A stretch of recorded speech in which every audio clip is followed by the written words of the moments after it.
Сәлем шеберлер, бүгін сіздермен бірге пано пердесін тігуді үйренеміз. Біз бұл пердені тігіп өз үйлерімізді сәндеп қоя аламыз. Осыдан кейін сіздер неше түрлі тапсырыстар алып, кәсіп бастай аласыздар. Ендеше кірсек, міндетті түрде осы сабақты жақсылап қарап алыңыздар, үйреніп алыңыздар. Түсінбеген сұрақтарыңызға маған хабарласыңыздар.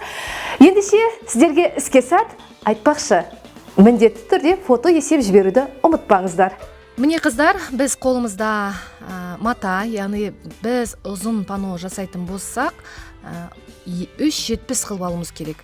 Ең басында осындай бұрышқа арналған, бұрышты түзетуге арналған осындай сызғыш арқылы біз дәл осылай түзетіп, басын түзеп, сызып, оны кесіп алуымыз керек болады. Ұзын паномыздың ұзындығы 3,70 болады. Яғни бұл стандарт 3,70.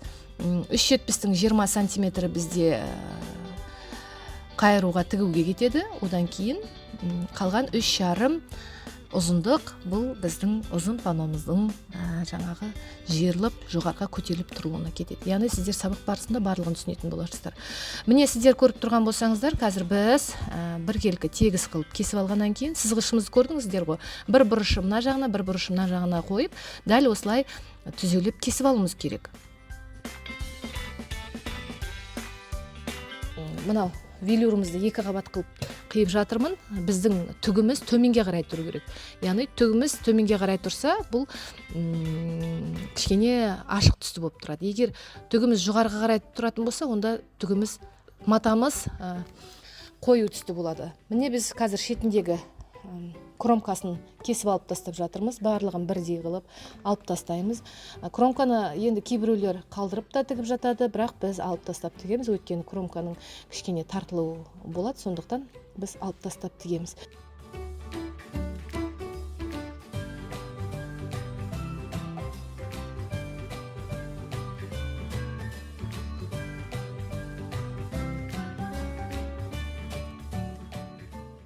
Біз міне 3,70 биіктікте белгілеп алып жатырмыз. Яғни мен столдан 1 метрді төменге түсірдім да, дәл осылай биіктікпен белгілеп алып жатырмын. Байқасаңыздар, біз столдың жоғарғы жағында қысқыштар қойыппыз, яғни осы арнайы матаны кесуге арналған осындай зажимдар болады, арнайы осындай столға арналған. Сондай зажимдар сіздерге көмектеседі. Міне жақсылап өлшеп алғаннан кейін өзімізге қажетті биіктіктен тағы да белгілеп түзеу қылып тігіп сызып алып жатырмыз.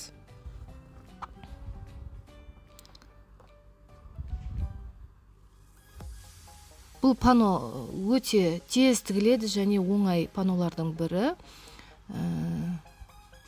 Міне біз қазір екі шетін обработка, яғни екі шетін қайырудан бастаймыз жұмысты. Бұл жерде 3 сантиметрден бірінші қайыруды өтік басып аламыз, одан кейін екінші рет тағы да 3 сантиметрмен қайырып аламыз.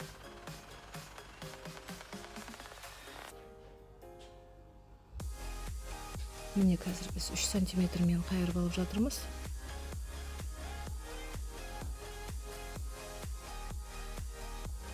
Одан кейін екінші рет тағы да айналдырып жатырмыз. Яғни 2 рет қайырылады 3 сантиметрден.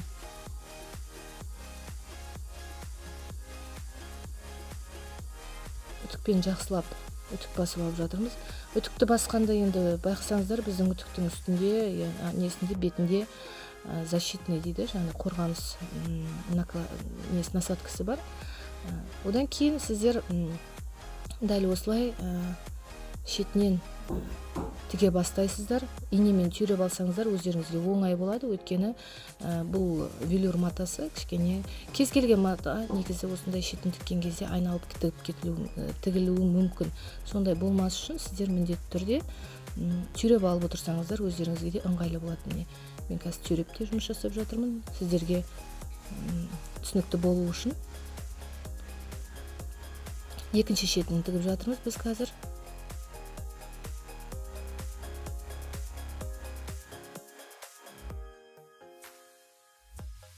Одан кейін жақсылап үтік басып аламыз. Ендіше астыңғы бөлікті қайырамыз, яғни астыңғы бөлігіміз. Біздің 20 сантиметріміз мына жерде.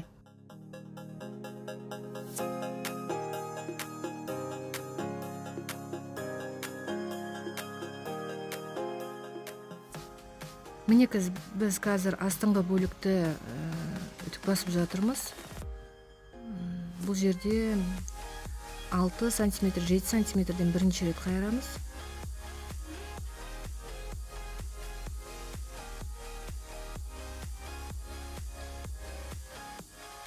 Ал 7 сантиметрден қайырылады. Өйткені астыңғы қайырғаны қалыңдау болып тұру керек, яғни шетіне қарағанда.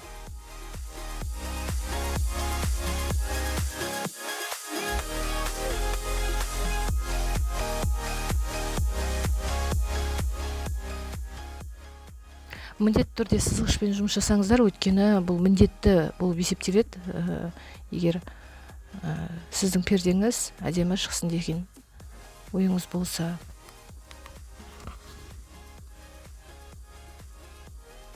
Екінші рет қайырып жатырмыз. Бұл жерде 10 сантиметрден жасасаңыз да болады, 8 сантиметрден жасасаңыз да болады. Біз қазір бұл жерде 8 сантиметрден жасап жатырмыз.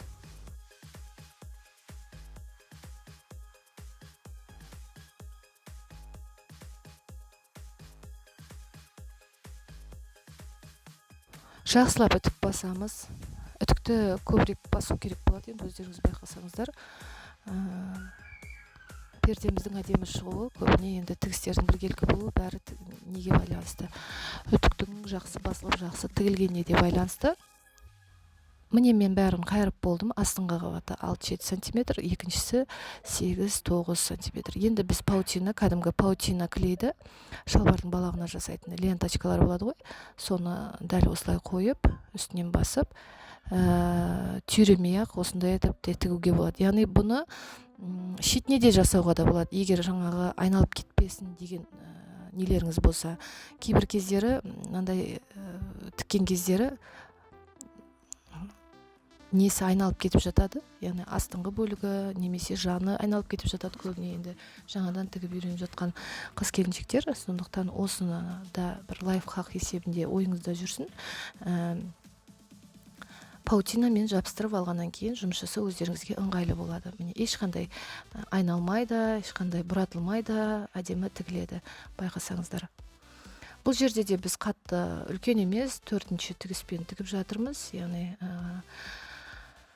майдада емес, қатты іріде емес, орташа тігіс болу керек.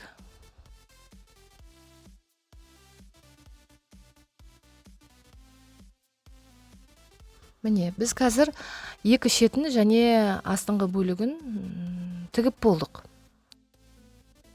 Ендіше жоғарғы бөлігіне келдік. Бұны тігіп болғаннан кейін міндетті түрде тағы бір рет үтік басып алыңыздар. Одан кейін барып жоғарғы бөлігіне кірісеміз. Яғни біздің пердеміздің складкасы дейміз ғой, бүрмелерін жасауымыз керек. Ортасын таңдап аламыз қазір. Ортасын белгілеп алғаннан кейін бірінші ортасын белгілеп сызып алыңыздар. Бірінші складкамыз екі жаққа қарай араларын 2-2 сантиметрден қалдырып, ішке қарай біз қазір 7 сантиметр, 15 сантиметр кіргізіп жатырмыз.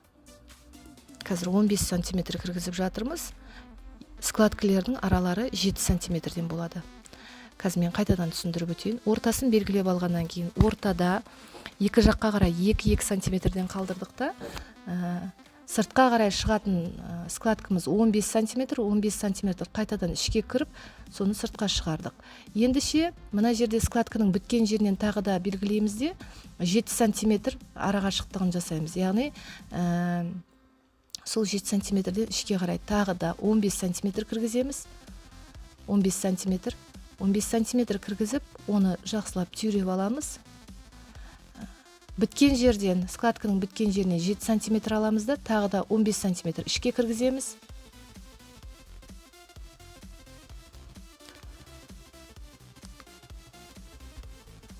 және де біткен жерінен тағы да 7 сантиметр сыртқа қарай белгілейміз да оның қалғанын, матаның қалғанын ішке қарай кіргізіп тастаймыз.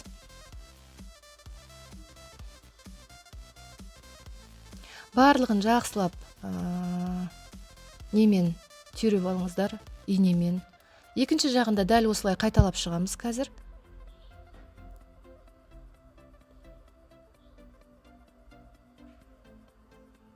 Міне, складканың біткен жерінен 7 сантиметрді сыртқа қарай шығарамыз да 15 сантиметр ішке кіргіземіз, қайтадан сыртқа шығарамыз.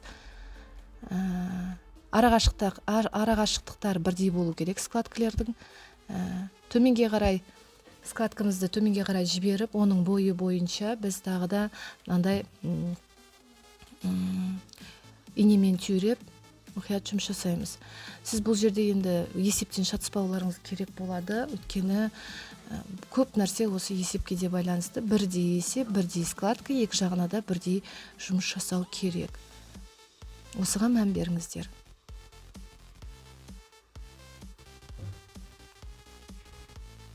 Міне қалған бөлігін қайтадан ішіне қарай кіргізіп тастадық. Жақсылап түйрейміз, инені көп қолданамыз.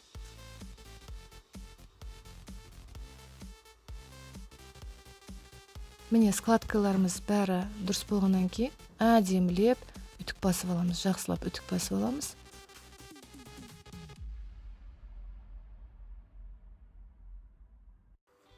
Үтік басып алғаннан кейін ішке бір 4 сантиметр, 5 сантиметрдей жоғарыдан төменге қарай, яғни қайтадан ішке қарай бүктейміз. Енді бүктегеннен кейін міне өздеріңіз көргендей, оны тағы да түйреп алуымыз керек болады.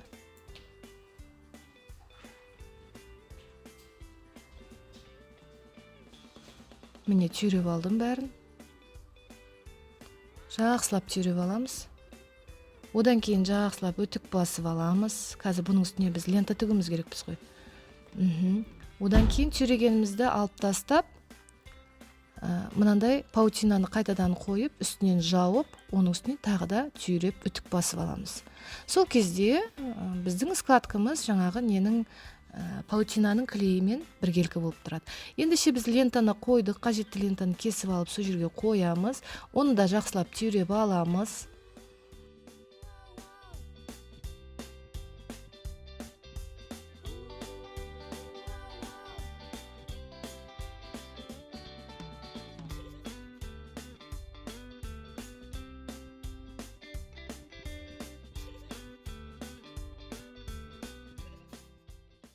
Инені сіздер міндетті түрде дәл осылай кесесіне түйреңіздер, сол кезде сіздің инеңіз тігуге ешқандай кедергі болмайды.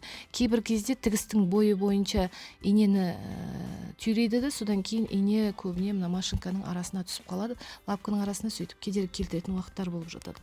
Бірінші тігісті тігіп алғаннан кейін арадағы бүкіл инелердің бәрін алып тастаймыз. Барлығын алып тастаймыз.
Ендіше мына кружевамызды, кружева деген тюльдің бір ғана гүлін алдық. Сол гүлді жақсылап үтік басып аламыз. Одан кейін барып гүлін ойып алуымыз керек болады. Осы гүлін ойып алуымыз керек. Енді бұндай тюльдің гүлдерін енді өздеріңіз білесіздер, кез келген жерге табуға болады. Ескі тюльдарыңыздың гүлдері болса да қолдануыңызға болады.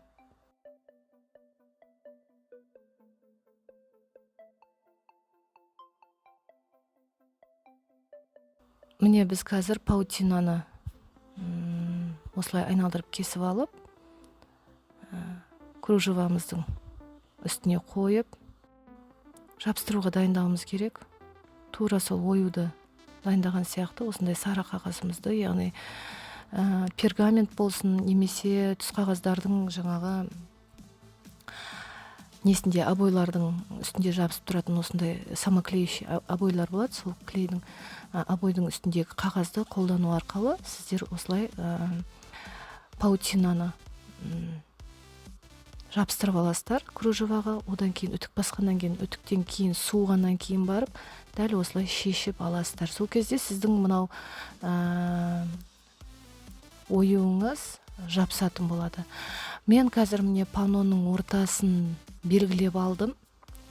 Өзімізге қажетті биіктікте, кейбір кездері 40 биіктіктен басталады, кейбір кездері 60 биіктіктен басталады. Енді көбіне бұл енді үйдің биіктігіне де байланысты, және дәл осындай тюльді, мысалға дәл осындай тюльді тігіп артына қойып, үстіне осындай тюль жасап жатсаңыздар, яғни осындай пано жасап жатсаңыздар, сол тюльдің биіктігінде жасауыңыз керек болады. Яғни біркелкі қараған кезде тюльіңіз паноның қасында тұрған кезде тюльдағы ою паноның оюымен уровені бір болу керек, яғни биіктігі бірдей болу керек. Оған да мән беріңіздер, өйткені сол кезде әдемі көрінеді. Яғни дәл осы тюльді сіздер артына қолданып, дәл осы паноны үстіне қолдансаңыздар, паноның биіктіктері, оюдың биіктіктері бірдей болу керек.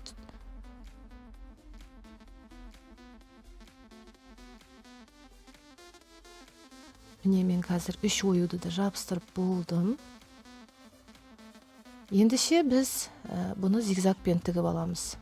Менің алдымда тұрған Dyson деген зигзаг машинкасы. Бұл машинка өте ыңғайлы болып есептеледі, яғни өндірістік машинка. Енді көбіне енді үйдегі Toyota немесе Janowmanның зигзагын қолдануға да болады, бірақ енді мендегі осындай машинка. Байқасаңыздар, бұл жерде ешқандай лапка жоқ. Бұның лапкасы болған, біз мастерлерге айтып, бұл лапкасын алдырып тастадық. Сол кезде бұл алдыға да артқа да жүреді, яғни сонысымен ыңғайлы тіккен кезде. Не байқасаңыздар, қазір мен зигзаг жасап жатырмын, және осы алдына келген кезде артқа да жүретін ыңғайлы жері бар.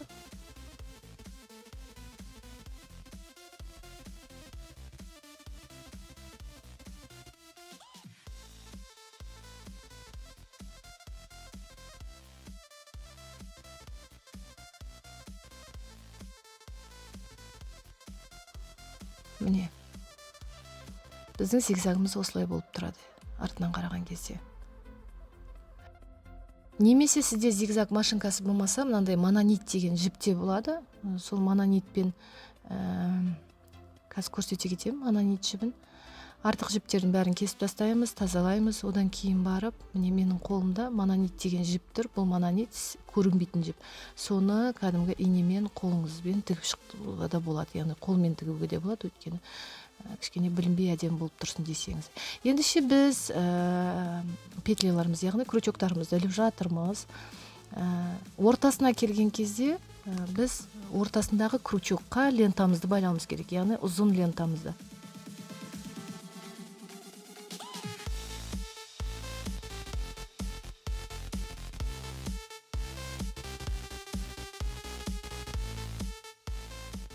Қазір ортасын белгілеп алдық. Сол жерге біз лентаны байлаймыз. Лентаның ұзындығы 2 метр немесе 3 метр болсын. Шамамен сол 2,5-3 метр болу керек. Кез келген лентаны немесе жилкада қойып жатады, үзілмесін деп, сондай нәрсені іліп қойсаңыздар болады. Лентаның бір жағына карабинді, яғни карабиннің бір жағын байлаймыз, екінші жағын пердеге тігеміз, яғни қолмен тігеміз. Мынау менің қолымдағы карабин, оны мен лентаның ұшына байладым.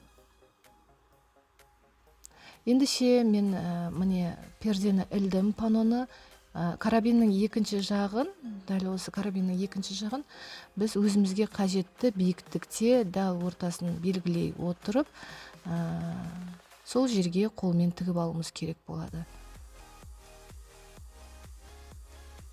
Міне, қолмен тігілген карабинді лентаға байланып тұрған екінші жағына кигізіп, солай тартылып тұру керек. Енді осының екі ортасына біз қатты картон қойсақ та болады. Өзінің формасын ұстап тұру үшін осындай картон қойсақ та болады. Қазір алдынан көрсетемін, сол кезде түсінікті болады. Картон ортасына тұрған кезде өз формасын ұстап тұрады, және сіз жоғарыдан келген складканы өзінің бағытымен қоя отырып, әдемі бір пердені жасау мүмкіндігіне ие боласыз. Сол кезде мынау өзінің формасын ұстап қатып тұрады, қақшиып, соғанда мән беріңіздер.